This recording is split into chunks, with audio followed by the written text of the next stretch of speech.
Assalamualaikum warahmatullahi wabarakatuh. Salam sejahtera bagi kita semua. Perkenalkan, nama saya Ika Nadianti, mahasiswi Program Studi Pendidikan Bahasa dan Sastra Indonesia dengan NIM 0602 1382 530060. Video ini saya buat sebagai pemenuhan tugas ujian tengah semester dengan dosen pengampu Ibu Utari Rajmasiwi, SPD MA. Nah, video kali ini saya akan merefleksikan sebuah tema yang sangat krusial, yaitu temanya bahasa Indonesia sebagai identitas nasional dan jati diri bangsa. Jadi, di tengah arus globalisasi yang kian deras ini, apakah bahasa kita, yaitu bahasa Indonesia kita, masih menjadi tuan rumah di negeri sendiri? Nah, ini masih menjadi pertanyaan ya. Jadi, mari kita ulas bersama. Berbicara mengenai identitas, kita perlu kembali ke akar sejarah. Jadi, bahasa Indonesia bukan sekadar alat komunikasi. Ia lahir dari tumpah darah dan semangat persatuan pada Sumpah Pemuda, yaitu pada tanggal 28 Oktober 1928. Nah, secara akademik, kita mengenal dua kedudukan utama bahasa Indonesia. Yang pertama yaitu sebagai bahasa nasional, yang kedua sebagai bahasa negara. Kita bahas yang pertama dulu, yaitu sebagai bahasa nasional. Jadi, bahasa nasional ini adalah lambang kebanggaan dan alat pemersatu ribuan suku di Nusantara. Yang kedua yaitu sebagai bahasa negara.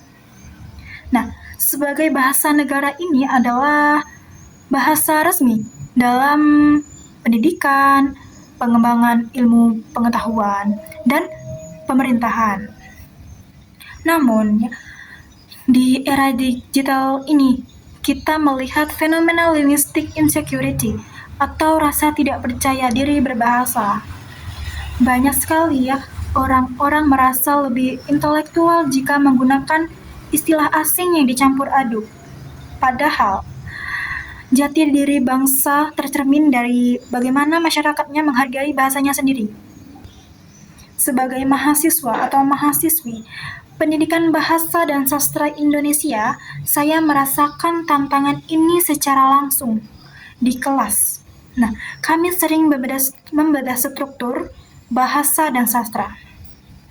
Saat berdiskusi, seringkali ya kita lebih nyaman menggunakan istilah asing tanpa mencoba padanannya yang sangat kaya dalam bahasa Indonesia.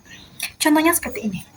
Seringkali dalam diskusi kelompok, kita secara spontan menyebut kata deadline, padahal kita punya kata tenggat waktu. Nah, terkadang ini kita masih terjebak pada penggunaan kata serapan yang tidak tepat hanya agar terlihat canggih. Jika sebagai mahasiswa atau mahasiswi jurusan bahasa tidak bangga menggunakannya, bagaimana bisa meyakinkan masyarakat luas untuk mencintai bahasa kita? Bahasa Indonesia adalah ruh atau nyawa yang menyatukan Sabang sampai Merauke. Menjaga jati diri bangsa berarti kita harus memegang teguh trilogi bahasa. Jadi, apa saja sih trilogi bahasa itu?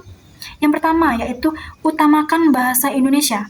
Yang kedua, melestarikan bahasa daerah. Yang ketiga, menguasai bahasa asing. Jadi, ketiganya tersebut harus berjalan dengan seimbang. Menguasai bahasa asing adalah kebutuhan global, namun menjadikan bahasa Indonesia sebagai bahasa yang bermartabat di dunia akademik adalah kewajiban kita sebagai kaum intelektual. Demikian video ini yang saya sampaikan. Mohon maaf apabila ada kesalahan. Kepada Tuhan hamba mohon ampun. Saya akhiri. Wassalamualaikum warahmatullahi wabarakatuh.